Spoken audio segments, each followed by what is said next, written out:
Hola a todos, bienvenidos a una nueva edición de nuestro video podcast El lado B del Compliance. Soy Juanita María Ospina Perdomo, gerente de Compliance y Anticorrupción de Risk Consulting Global Group, y el día de hoy tengo el honor de tener la compañía de Fernando Ramírez Serrano, el director del Instituto Costarricense sobre Drogas. Bienvenido, Fernando. Hola Juanita, muy gustoso tenerlos acá en Costa Rica en el marco del World Compliance Forum Pura Vida 2024 y bueno, para servirle a usted y a todos su audiencia. Muchísimas gracias, además que la verdad sí nos hemos sentido muy acogidos acá en Costa Rica Pura Vida. La gente, la comida, el ambiente, el clima, todo la verdad que es una delicia, así que muchísimas gracias también por darnos un tiempo tuyo para este video podcast. Con mucho gusto. Entonces vamos a iniciar, vamos a empezar contándole un poquito a las personas qué es el Instituto Costarricense sobre Drogas. Bueno, el ICD o Instituto Costarricense sobre Drogas es el órgano rector político en materia de drogas, legitimación de capitales, financiamiento del terrorismo y crimen organizado. Es el encargado de desarrollar las políticas públicas necesarias, además articular con las otras instituciones estatales todas aquellas acciones necesarias para combatir el fenómeno mundial de la droga, el lavado de activos, el financiamiento del terrorismo y el crimen organizado que nos está afectando gravemente en nuestro país en los últimos años. De hecho, son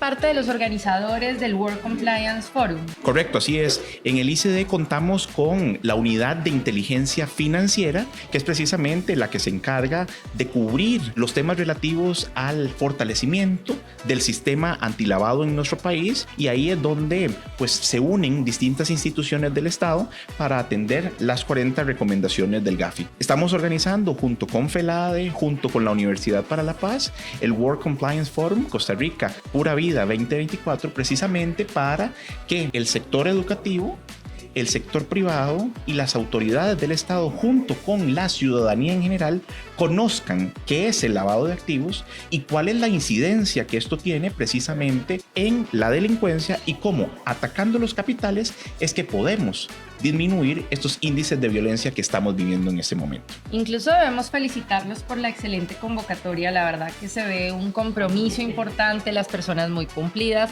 una agenda bastante ambiciosa de 2 días con más de 35 ponentes nacionales e internacionales que abordarán diferentes temas sobre la legitimación de capitales, las nuevas tecnologías, las nuevas dinámicas, tendencias en el corto, mediano y largo plazo. Nosotros también hacemos parte de la agenda académica, vamos a estar hoy y mañana también participando activamente, y por supuesto pues también somos auspiciadores porque nos gusta comprometernos con este tipo de escenarios académicos que, como tú lo mencionas, son un mensaje importante para la ciudadanía y todos los sujetos obligados para sumarnos a prevenir y gestionar adecuadamente estos riesgos. Sí, nosotros muy agradecidos con Risk por todo el apoyo que vienen a brindarnos con el patrocinio para el desarrollo de este evento. Definitivamente dar a conocer en qué consiste la legitimación de capitales y todos los retos que tenemos a nivel nacional, así como adecuar la agenda a las necesidades que tiene nuestro país, permite que tengamos este nivel de satisfacción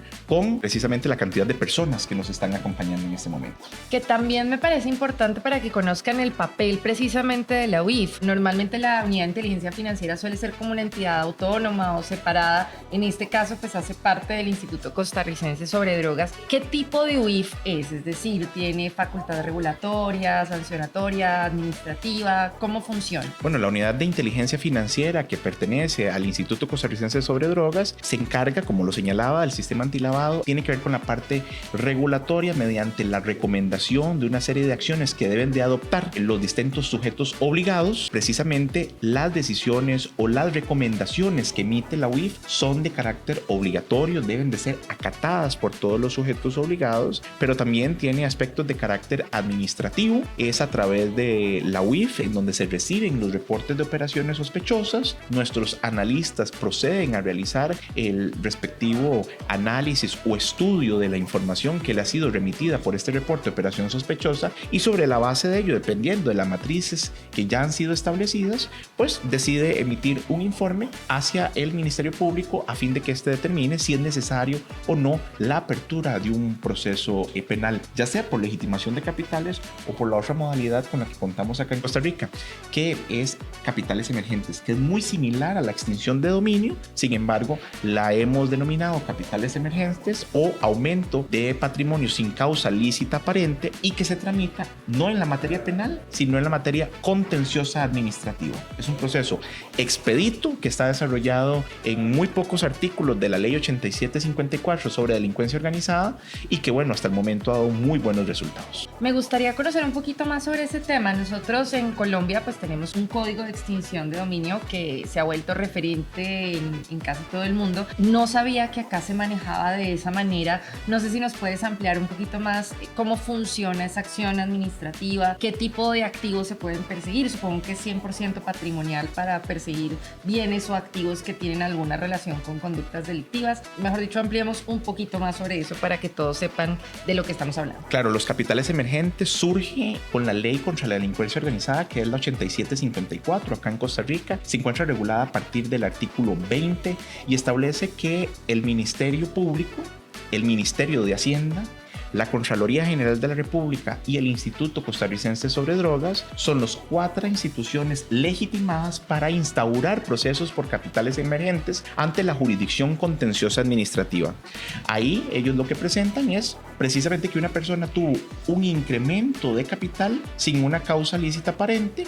Ahí se procede entonces a darle traslado de la demanda a la persona física o jurídica en cuanto a ese incremento de capital que tuvo y que no ha podido demostrar de dónde es que proviene, y esta persona pues remite ahí si tiene elementos para poder demostrar que sí provienen de alguna actividad lícita, y en caso contrario, en caso de no poderlo probar, pues precisamente el juez decide ordenar la pérdida a favor del Estado de estos bienes. Es un proceso muy rápido. En este momento, en la Asamblea Legislativa costarricense se está trabajando en un proyecto de ley para acelerar algunas situaciones que se han venido presentando, más que todo con la notificación de las personas jurídicas. Con las personas físicas no ha sido tanto el problema, pero tenemos un caso que es muy emblemático acá en Costa Rica, que se conoce como el caso del Palidejo, en donde esta persona inicialmente se le tramitó la investigación por legitimación de capitales. Esto prescribió, ¿verdad? Y el Ministerio Público decidió pasarlo a la jurisdicción contenciosa administrativa y ahí se tramita por capitales emergentes. No se ha podido disponer definitivamente de esos bienes por parte del Estado precisamente porque no se ha podido notificar a la persona jurídica propietaria de ese bien inmueble y que es representada por los suegros y la esposa de este sujeto conocido como Palidejo, quienes tienen más de 10 años de estar en fuga. Entonces se ha denotado, digamos, la necesidad de actualizar la normativa, de buscar de qué forma se puede notificar a los representantes de estas personas jurídicas y hacerlo más expedito. En eso se está trabajando. Otro de los aspectos que tiene que ver con el proceso de capitales emergentes es que durante la tramitación del proceso los bienes son inmovilizados. Esto significa que el Estado no puede disponerlos anticipadamente, debe esperar a que exista la sentencia en firme que disponga que ahora sí va a pasar a ser parte del comiso en este caso. Sin embargo, estamos trabajando también en una reforma legal para poder variar esto y en lugar de inmovilizar, anotarlo registralmente, aquellos que son susceptibles de ser anotados en un registro nacional, y de esa forma que se nos permita disponer anticipadamente. ¿Por qué? Porque los gastos de conservación, el deterioro que sufren estos bienes, o en algunos casos, si se trata, por ejemplo, de semovientes, pues es un riesgo para nosotros en el ICD, que también contamos con la unidad de recuperación de activos, pues darle la administración y el mantenimiento. Estamos trabajando en esa posibilidad y en caso de que eventualmente un juez disponga la devolución de estos bienes, pues se le indemniza con el monto que se obtuvo producto de esta subasta o venta que se realizó. Para los que de pronto no conocen de qué estamos hablando o en general qué es la extinción de dominio, es una figura que permite que se declare la pérdida del dominio a favor del Estado sin que haya ningún tipo de contraprestación o pago de ninguna naturaleza, y el motivo, lo que justifica esta figura, es que la propiedad no se puede proteger cuando tiene algún tipo de origen o destinación de carácter ilegal. Es una acción totalmente autónoma e independiente, no requiere una prejudicialidad, es decir, no está atada a un proceso penal en donde previamente se haya tenido que declarar la responsabilidad por un delito, y es 100% patrimonial, se enfoca en la persecución de bienes. Bajo esta idea, De hecho, es bastante novedosa la figura desde un juez contencioso administrativo, porque la mayoría de los países lo manejan normalmente con las autoridades penales, lo que en parte genera confusiones frente a la conexión con el delito. Así es. Por lo tanto, esta de hecho es una mejora comparada con la figura en otros países. Y te quería preguntar si funciona tanto para origen como destinación ilegal. Es decir, si yo adquiero legalmente un inmueble, pero lo utilizo, por ejemplo, para almacenar mercancía de contrabando, ¿esa también podría ser una causal para capitales emergentes y pérdida de dominio? No, en realidad no, porque se estaría vinculado ya a una legitimación de capitales, porque tendríamos ahí un delito precedente, un delito que se está desarrollando en el sitio, y precisamente ese bien inmueble que donde se almacenan los bienes que estén siendo producto del contrabando, precisamente está sirviendo como un instrumento para desarrollar el delito, y entonces ahí lo que caería es en comiso, pero dentro de un proceso penal por legitimación de capitales. En capitales emergentes es nada más el origen, ¿verdad? ¿De dónde es que usted sacó este bien? ¿Cómo hizo para obtenerlo? ¿Tiene usted un sustento para podernos demostrar que esto proviene de una actividad lícita? Si es así, no hay ningún inconveniente. El juez va a disponer que es suyo y no se le va a continuar sin absolutamente nada. Y aquí es otro aspecto muy importante que hay que señalar. En la jurisdicción contenciosa administrativa, a diferencia de la jurisdicción penal, cuando se instaura un proceso y alguna de las partes resulta que pierde el litigio, en el contencioso administrativo es condenado en costas. Entonces, en este caso en particular, quien ha utilizado la herramienta capitales emergentes ha sido únicamente el Ministerio Público, a pesar de que vemos otros 3 instituciones legitimadas para instaurarlo, pero el Ministerio Público ya ahora es muy cuidadoso al momento de instaurar los procesos, porque en caso de que no logre demostrar que efectivamente esto proviene sin una causa lícita aparente, podrían ser condenados en costas. Y esto podría significarle al Estado también una erogación bastante significativa para pagar las costas personales y procesales producto del sometimiento de esta persona a un proceso ante la jurisdicción contenciosa administrativa. Entonces son parte de los temas que hemos tratado. Y más recientemente señalaba algunos aspectos relativos a reformas legales que se están trabajando en la Asamblea Legislativa. Hay una que lo que pretende es buscar una medida cautelar anticipada y provisional, precisamente para asegurar el bien mientras se presenta la demanda. ¿Por qué? ¿Qué es lo que ocurre? Cuando la persona es notificada del proceso por capitales emergentes, muchas veces dispone del bien. Y entonces ya se vuelve o pierde el sentido del proceso, porque cuando vamos a buscar el vehículo o cuando vamos a buscar el dinero, ya no está. Entonces, en virtud de esta situación, se ha venido trabajando en este proyecto de ley para que se pueda adoptar una medida cautelar anticipada de aseguramiento de bienes de forma tal que el Ministerio Público pueda asegurarlos, incautarlos preventivamente y se le otorga el plazo de 1 mes para que presente la demanda, con la posibilidad de que la persona física o jurídica pueda eventualmente accionar ante la instancia judicial mediante un recurso de apelación y demás la medida cautelar anticipada adoptada. Eso es parte de algunos temas que se han venido presentando con el transcurso del tiempo, que en la práctica hemos visto y que precisamente por eso se trabaja en estas reformas legales. ¿Y por qué estamos incidiendo en eso, Juanita? Por una razón muy sencilla. Estamos convencidos que la actividad delictiva que estamos viviendo en este momento, que han ido en incremento y que Costa Rica ha tenido un aumento en los índices de homicidios que han sido muy violentos en los últimos años, precisamente estamos claros en que la forma en que podemos incidir en esta criminalidad violenta es quitándole los recursos que tienen para delinquir y quitándole por cualquier vía, ya sea en la penal o por la vía más expedita que sería la contenciosa administrativa. Incluso hay varios estudios que demuestran que las personas están dispuestas a asumir las consecuencias penales del delito cuando advierten que tienen una posibilidad de lucro. Es decir, si yo sé que al final cuando salga de la cárcel en 10, 15, 20 años voy a tener una riqueza, hay personas que están dispuestas incluso a asumir esas consecuencias y por eso es que es una herramienta tan eficaz para combatir las actividades delictivas, no solo quitando las fuentes de financiación, sino también cualquier tipo de lucro o riqueza, claro, que estas conductas pueden generar y que al final es un incentivo de la conducta. Así es, porque, bueno, la gente se involucra en las actividades delictivas no solamente para ejercer de alguna forma el poder sobre otras, sino también para obtener recursos para sobrevivir o subsistir. Muchos lo clasifican inclusive como un trabajo.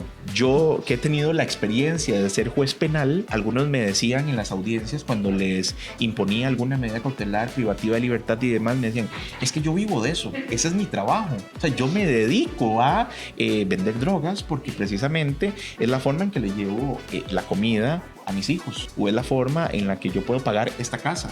Entonces, bueno, es un trabajo mal habido, es dinero mal habido, y precisamente, y aunque ellos pretendan justificarlo, necesita tener sus consecuencias, ya sea con la persona eventualmente con una condena penal, o bien con los bienes o los productos que han venido generando a través de esta actividad. ¿Estos bienes se pueden perseguir únicamente en cabeza de quien los obtuvo de forma ilegal? O si, por ejemplo, yo en esa medida urgente de disponer del bien para deshacerme del mismo y un poco tratar de evitar que se proceda la acción, podría, no sé, vendértelo a ti, pero tú sabes que hay unas circunstancias ahí regulares en esa venta, ¿podrían perseguir el bien en cabeza tuya? ¿O una vez ya se da esa disposición ya no es posible perseguir el activo? Sí podría perseguirse, porque si vemos la cadena de eventos podríamos denotar fácilmente que hay una ilicitud. O sea, usted lo está haciendo precisamente para engañar a la autoridad judicial que en ese momento busca perseguir ese bien. Entonces, al prestarse usted en esa condición, también podría ser susceptible de que exista una persecución sobre el patrimonio, porque al fin y al cabo, bueno, podrá valorarse por parte del Ministerio Público si es necesario abrir un proceso penal por algún delito de los que él estime, pero lo cierto del caso es que la persecución de ese patrimonio que está proveniendo de una actividad ilícita, pues podría ser perseguida. Incluso creo que esto también es un mensaje para todos para que tomen precauciones en la compra y venta de bienes, porque de acuerdo con esto, yo podría estar creyendo que estoy haciendo la inversión de mi vida y estoy generando, digamos, capitalización de mis recursos, y de pronto pues me veo después inmersa en una acción de esta naturaleza y puedo perder toda la propiedad. Y esto nos lleva a todos nosotros a tomar esas medidas de prevención y gestión de riesgos, aun cuando aquí entendería no hay una regulación que imponga gestionar este tipo de riesgo. Sí, no está establecido de esa forma con respecto a las personas específicamente, pero se podría exponer a este proceso de capitales emergentes y perder su patrimonio si no logra demostrar de dónde provienen. Porque aquí también en Costa Rica estamos viviendo una serie de tipologías que en los últimos años están siendo utilizadas precisamente para introducir estos dineros que provienen de actividades delictivas. ¿Qué tenemos? Bueno, hoy en la mañana se conversaba en este foro sobre el tema de los préstamos gota a gota, que es una medida que ha sido importada también de Colombia. Y bueno, ya lo estamos viviendo en el país. Estamos viviendo situaciones de préstamos gota a gota en donde las personas están pagando estos préstamos con su vida. Y tuvimos que recurrir a implementar un nuevo tipo penal que se llama la extorsión cobratoria, que tiene penas privativas de libertad sumamente altas en virtud de esta situación tan apremiante que estábamos viviendo. Pero además de ello, estamos observando cómo aquí en Costa Rica se utiliza una lotería clandestina, una distinta a la que está siendo autorizada por la ley de rifas y loterías y de la Junta de Protección Social, que es la que se encarga de regir este tema, y las personas ponen en las ventanas de sus casas puestos de venta de lotería clandestina en donde dicen que le pagan a usted hasta el 90% de la inversión. Dígame usted, ¿quién podría pagar eso? Definitivamente es producto de dineros que vienen del crimen. No hay ninguna otra forma. Nosotros hablábamos con las autoridades de la Junta de Protección Social y decían, eso es insostenible. O sea, ni nosotros que destinamos los recursos para el bien social y todo lo demás, no podríamos jamás competir con estas personas que pagan el 90% de inversión. Que además también es una señal de alerta precisamente para no hacer ese tipo de operaciones. Muchas personas a veces se excusan en, no, yo actué de buena fe, yo creí, sí. Yo cómo voy a saber si la autoridad no lo ha detectado, cómo lo va a detectar yo, y realmente no funciona tan así. Es un deber de todos los ciudadanos también combatir este tipo de fenómenos criminales, estar atentos a su ocurrencia y denunciar si es el caso. De cara a esta acción de activos emergentes, cualquier persona podría denunciar ante las instancias que pueden promover la acción. Sí, efectivamente el Ministerio Público es uno de los que pueden recibir esta información. El Instituto Costarricense sobre Drogas se encuentra dentro de las instituciones legitimadas en virtud de la información que reciben a través de la Unidad de Inteligencia Financiera. La Contraloría General de República lo hace en virtud de las declaraciones juradas que realizan las personas funcionarias de dónde es que provienen sus bienes, y el Ministerio de Hacienda en todo aquello que tiene que ver con eventualmente la evasión fiscal, la evasión de aduanas, entre otros. Pero cualquier ciudadano puede acudir en las vías que correspondan al Ministerio Público y decir, ve, hay una persona que ha tenido un incremento de capital y que pareciera que no se puede justificar. Y ahí el Ministerio Público, vea qué interesante y qué rico esta opción, porque el Ministerio Público puede decidir, bueno, tengo elementos para poder demostrar el delito en un juicio oral y público, o mejor me decanto por perseguir solo el patrimonio. Esa posibilidad tiene el Ministerio Público en virtud de esa denuncia que pueda recibir del ciudadano. Tengo una curiosidad. Cuando tú señalas que es un proceso más expedito, más o menos ¿cuánto tiempo pueden tomar este tipo de acciones? Digamos, normalmente, si no hay ningún contratiempo con las notificaciones y demás, máximo un año. Eso es bastante rápido. Máximo un año. Nosotros tenemos en Colombia la acción de extinción de dominio desde el año 93 y te estoy hablando que hay investigaciones que pueden durar 7, 8, 10 años. Ha habido algunas que ya son términos bastante largos, extensos y la verdad un año me parece bastante expedito, lo que también pues es un riesgo mayor para las personas que están transando su propiedad en el mercado. Claro, y por eso decíamos que el Ministerio Público tiene la opción aquí de decidir a cuál recurre. Sabemos que un proceso penal en nuestro país, con la complejidad que requiere una investigación de esa calidad, con informes de auditoría forense y todo lo demás en cuanto a los movimientos bancarios y estas cosas, puede tardar hasta 10 años un proceso penal para tener una condena en firme después de haber pasado por todos los procesos de recurso de apelación, de casación y todo lo demás. En un proceso de capitales emergentes, mucho, como le decía, un año, con la parte recursiva podría extenderse mucho a 2, pero en realidad sigue siendo muy rápido el proceso. Bueno, y también tengan presente que a través del proceso penal también se pueden perseguir los activos a través de la figura de comiso. Claro. Lo que pasa es que tomaría esos 10 años en comparación con la acción contenciosa de un año. Ahí el papel de la unidad de recuperación de activos, además pues de ser una de las instancias que puede promover la acción, también administran los bienes durante las medidas cautelares que se adoptan. Claro, la unidad de recuperación de activos del Instituto Costarricense sobre Drogas es quien administra todos estos bienes, todos estos dineros, y es la que además debe de distribuir con base en la información que ellos nos entregan a otras instituciones los réditos que generan, por ejemplo, las inversiones de los dineros decomisados. En el caso, por ejemplo, de capitales emergentes, podrían invertirse en certificados de depósito a plazo para distribuirse entre las autoridades de carácter policial, organismo de investigación judicial, policía penitenciaria, policía preventiva, entre otros, quienes se encargan entonces de atender el tema del crimen organizado. Cuando se trata de legitimación de capitales, que es un proceso penal, también ahí se tiene otra distribución establecida por la normativa, y además se contempla un porcentaje para que la propia unidad de recuperación de activos pueda continuar realizando sus labores para el pago de el mantenimiento, aseguramiento de los bienes que tiene a su cargo. Bien interesante, además creo que también puede ser un ejemplo para todos los países que están implementando medidas de extinción de dominio o figuras similares, porque creo que no solamente los tiempos, la forma, porque realmente cuando las actuaciones se extienden durante tiempos más indeterminados, también se vuelve un problema de cara a la administración. De hecho, han habido casos donde luego el Estado tiene que indemnizar a la particular cuando se le regresa el bien en los casos que pierde, y esto implica unos costos altísimos. De hecho, tú hablabas de semovientes y muchas veces las autoridades prefieren ni siquiera adoptar una medida de extinción de dominio en esos casos, precisamente por el costo que trae consigo el tener una vaca que me toca alimentarla, cuidarla, que no le vaya a pasar nada a la vaquita, y cuando se acabó el proceso me toca devolver la vaca y ya no hay vaca. Entonces creo que todo eso también beneficia a los tiempos y la manera como lo están haciendo. Sí, no hace mucho, en un proceso de legitimación de capitales y narcotráfico, nosotros nos entregaron en depósito judicial provisional 4 caballos frisones. Y entonces mantener un frisón era todo un nuevo tema, un riesgo. Eso conllevaba el servicio veterinario, la alimentación. Usted sabe que un animal de estos con un cólico se puede morir. Y entonces precisamente decidimos en estos casos someterlos a venta en una subasta. Y eventualmente cuando la persona juzgadora disponga que hay que devolver el bien, si fuera el caso, pues nosotros indemnizamos con el valor que se obtuvo en la subasta. No indemnizamos nada más, es eso lo que se les va a devolver. Ya la ley lo contempla así. Que también me parece una buena opción porque yo también he visto casos donde que ese caballo más o menos le iban a poner también a tener crías que iban a ser ganadores en carreras y al final todo este tema se vuelve una bola de nieve un poco pesada. Entonces miren lo importante de estas medidas tan eficientes que se están implementando para perseguir activos ilícitos. Ya retomando frente a la línea de legitimación de capitales y financiamiento del terrorismo, ahorita viene la quinta ronda. De hecho, creí que estaba un poco más lejos, pero ya estamos encima.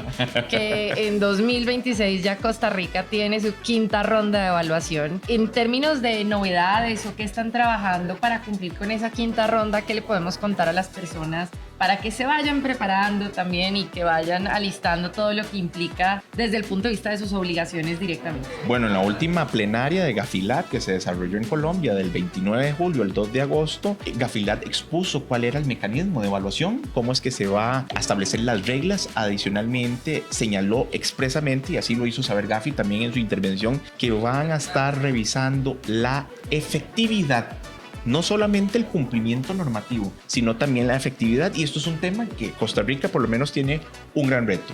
En la última evaluación salimos regular en algunas, hay 3 recomendaciones que tenemos deficientes, la 8, la 15, por ejemplo, que tenemos ahí algunas situaciones porque no tenemos bien normada esta situación. Y bueno, estamos corriendo con reforma de carácter legislativo para poder abordar estas recomendaciones y en este corto tiempo ver de qué manera podemos demostrar la efectividad. Pero estamos en una carrera contrarreloj, pero procuramos tenerlo en el tiempo adecuado para poder demostrar nuestro compromiso con el cumplimiento de las 40 recomendaciones. En otras hay circunstancias que debemos de mejorar para aumentar la evaluación que hemos tenido, pero bueno, en estos momentos Costa Rica está haciendo una evaluación gracias a la cooperación internacional a través del INL.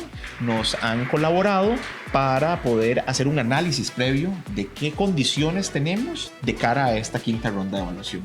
Y sobre la base de ello, empezar a ejercer todas las acciones necesarias para mejorar aquello que eventualmente tengamos regular o deficiente. Muchas personas no saben, pero la idea es que estas rondas de evaluación llegaran solamente hasta la cuarta. Parte de los escenarios que motivaron que hubiera una quinta ronda fue precisamente que había todavía muchas deficiencias a nivel de los países en el cumplimiento de las 40 recomendaciones y sobre todo lo que tú destacabas del tema de efectividad, porque varios países han implementado medidas legislativas para cumplir con las recomendaciones, pero desde el punto de vista del propósito o la finalidad que se pretendía cumplir, no se están logrando resultados. Creo que una de las que ocurre esto es precisamente las recomendaciones 24 y 25, que se refieren al beneficiario final, donde muchos países ya han implementado registros de beneficiarios finales, pero cuando vamos a ver, el registro se está convirtiendo más en un requisito de forma de entregar una información que carece a veces de control o que no busca o no cumple realmente la finalidad,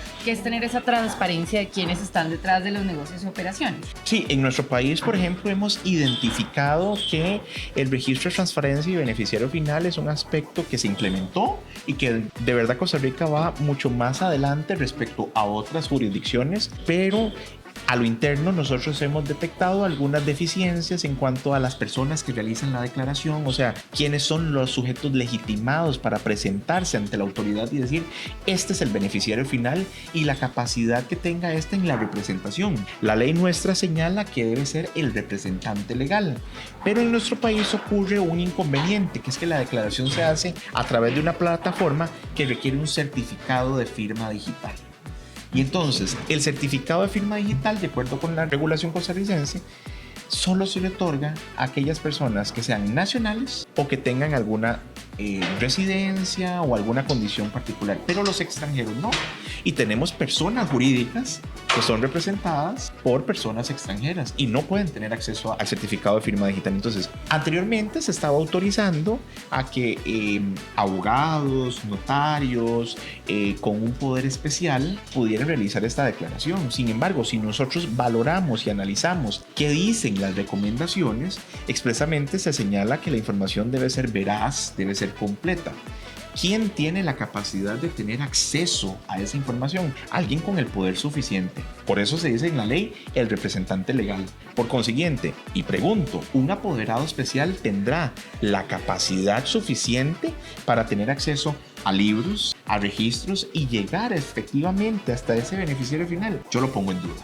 Tiene que ser alguien con una capacidad amplia, como la de un representante legal, o sea, un apoderado generalísimo, que pueda tener acceso a toda la información y al detalle de ello, y que lo que se va a vaciar en ese registro sea veraz y completo. Y eso es parte de lo que estamos en este momento discutiendo en este país. Recientemente se reformó el reglamento, tuvimos una ola de críticas porque ya limitamos a que fuera solo un apoderado generalísimo, ya no un apoderado especial. Nos presentaron procesos ante las autoridades judiciales atacando el reglamento, que por qué les estábamos limitando el acceso, y nosotros hemos insistido en nuestra posición que lo que buscamos es que se cumpla con las interpretaciones que se han dado de acuerdo con la recomendación y que dice que es que esta información debe ser veraz y completa.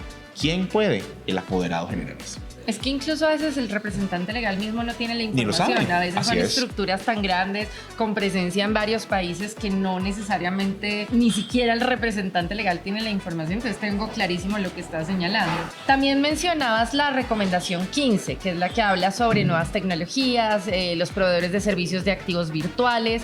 De hecho, recientemente Perú adoptó una nueva regulación para los proveedores de servicios de activos virtuales. Ya ellos habían adoptado una medida para que hubiera un deber de registro o reporte de operaciones, y ahora pues son sujetos obligados a implementar sistemas de gestión de riesgos.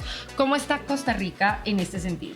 Bueno, nosotros no hemos desarrollado el tema. Actualmente en corriente legislativa tenemos el expediente 22.837 que busca regular a los proveedores de activos virtuales, incorporando un nuevo artículo en la ley 8204. Ahí lo que se está estableciendo es que a través de la Superintendencia General de Entidades Financieras y mediante las reglas que emite la Comisión Nacional de Supervisión Financiera, pues estas personas se conviertan en sujetos que deban de inscribirse ante esta superintendencia, y además que cumplan con todas las obligaciones en cuanto a la debida diligencia, al desarrollo de matrices y demás, porque ha ocurrido con el tema de los activos virtuales, y eso ya todos lo conocen, que las organizaciones criminales están recurriendo a los criptoactivos. Y también en algunos foros internacionales se ha venido señalando que el mecanismo para incidir y atacar estos recursos que están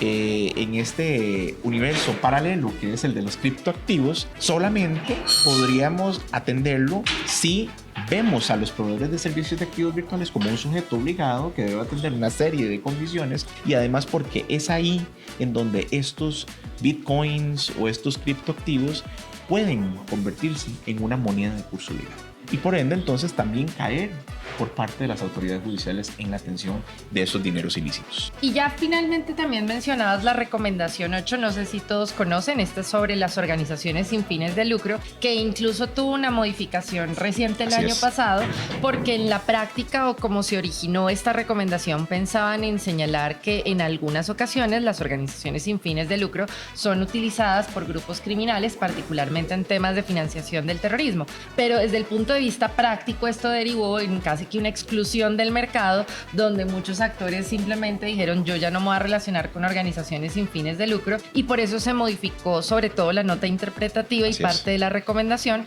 apuntando a que los países realmente hagan un análisis de riesgo real frente a qué tipo de organizaciones sin fines de lucro son las que están expuestas a este riesgo, y enviando un mensaje claro de no se trata de excluir en el mercado, sino de aplicar controles proporcionales, eficaces, adecuados. En este sentido, ¿qué están haciendo acá en Costa Rica? Nosotros cuando se implementó fuimos muy rigurosos, porque fuimos de los primeros en adoptar el cumplimiento de esta recomendación de las organizaciones sin fines de lucro. Mediante la modificación de la nota interpretativa, ya nos dicen que, bueno, a raíz de la presión que se ha generado de cómo y por qué es que se han incorporado estas organizaciones sin fines de lucro, y además las consecuencias que les han generado a ellas, es que en este momento estamos trabajando también en una modificación de nuestra legislación para poderlo adecuar a las nuevas interpretaciones. O sea, hacer un verdadero análisis de riesgo y determinar cuáles son precisamente esas organizaciones sin fines de lucro que eventualmente deben de ser controladas, analizadas y pues sometidas a una serie de condiciones versus aquellas que tienen riesgos mínimos. Estamos trabajando en ello.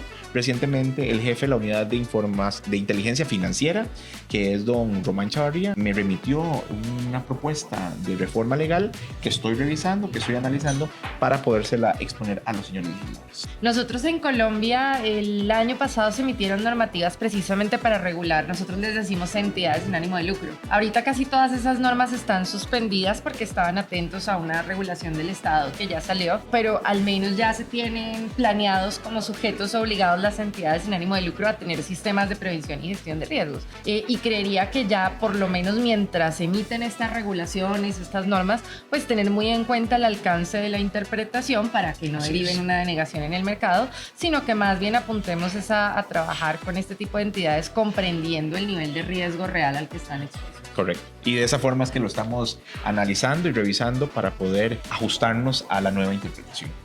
Bueno, pues Fernando, creo que hemos aprendido acá un montón de cosas. Yo misma también aquí he aprendido bastante. Realmente qué un honor tenerte acá con nosotros. Muchas gracias. Y creo que además también un mensaje claro para todas las personas en Costa Rica y en el mundo del trabajo tan importante que se está haciendo de cara a la siguiente evaluación.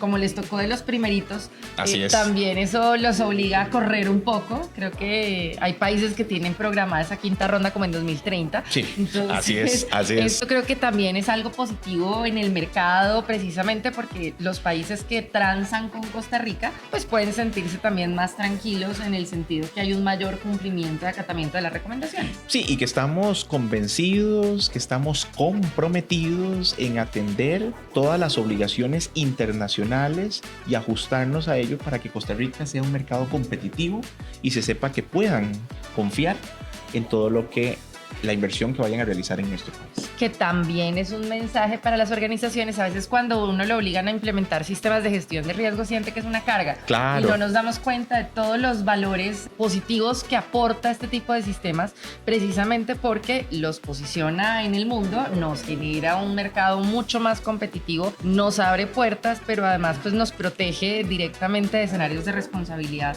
y de riesgos materializados. Y Juanita, genera confianza en el mercado. Y entonces eso le permite a ustedes tener más opciones de competencia, más opciones de mercado y poder mejorar sus ingresos. Pues felicitaciones por toda esa importante labor. Muchas gracias. Muchas gracias Juanita, por toda la información. Estamos no para sé servirle. si también quieres contar un poquito cómo encuentran la información sobre el Instituto Costarricense sobre Drogas, de proyectos que están haciendo, ya como una cuña final para que todos se empapen un poco más de esta tarea tan importante. Claro, constantemente estamos publicando en nuestras redes sociales como Instituto Costarricense sobre Drogas y adicionalmente pueden buscar la información relativa al instituto en general, pero también sobre la unidad de inteligencia financiera en la página web www.icd.go.cr. Ahí constantemente estamos con todos los informes, con nuevas tipologías y con aquella información de valor para las personas en general, pero también para sujetos obligados y aquellos profesionales que quieren conocer más a fondo la labor que realizamos desde el Instituto Costarricense sobre Drogas. Pues un honor haberte tenido acá en el lado B del compliance. Espero que te podamos tener en otros escenarios, en otros momentos con nosotros. Desde Risk Consulting Global Group estamos muy comprometidos en aportar y apoyar también a las instituciones públicas en esta titánica tarea y además para cumplir con todas estas recomendaciones y las mejores prácticas en el ámbito internacional y nacional, y una invitación a todos ustedes a sumarse a este tipo de iniciativas en vez de estar presentando demandas y pues sí.